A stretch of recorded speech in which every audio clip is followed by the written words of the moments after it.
Les Chinois ont toujours placé leurs espoirs et leurs rêves sur la Lune. Aller là-bas est la réalisation d'un rêve d'un millier d'années. Et aujourd'hui, c'est un rêve qui se réalise pas à pas. L'exploration de la Lune par la Chine a été divisée en 3 phases: tourner, allunir et revenir. Nommé d'après la déesse de la Lune dans le folklore, le projet Chang'e a débuté en 2004. Un départ certes tardif par rapport aux autres pays, mais les progrès ont été constants. Le 24 octobre 2007, Chang'e 1 a décollé du centre de lancement de satellites de Xichang dans la province du Sichuan. La sonde a fait le tour de la Lune et a été guidée pour y atterrir après la mission. La deuxième sonde a été lancée en 2010. Elle a renvoyé des images 3D de la Lune et a été envoyée pour explorer un astéroïde nommé Toutatis après la mission. La troisième mission a été considérée par beaucoup comme la plus remarquable. En 2013, Chang'e 3 s'est posé en douceur sur la Lune. Chang'e 3 était notre première mission d'alunissage en douceur.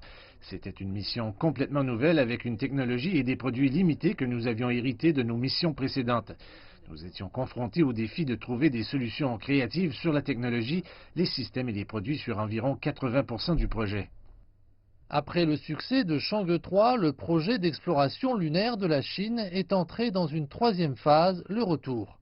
Assurant le rôle de soutien de Chang'e 3, Chang'e 4 se voit confier la mission d'explorer plus avant des territoires inconnus et de renvoyer des images sur Terre.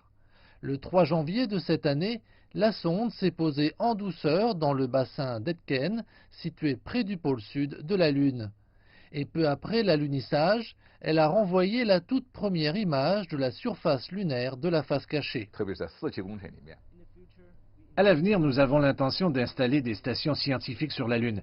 Nous avons conçu plus d'espace à bord pour les instruments d'autres pays. Nous nous félicitons des apports scientifiques, voire de la coopération dans l'intégration de systèmes et de sous-systèmes, ainsi que du partage de nos données scientifiques et techniques. L'exploration lunaire de la Chine se poursuivra avec Chang'e 5, qui devrait ramener des échantillons de sol lunaire sur la Terre.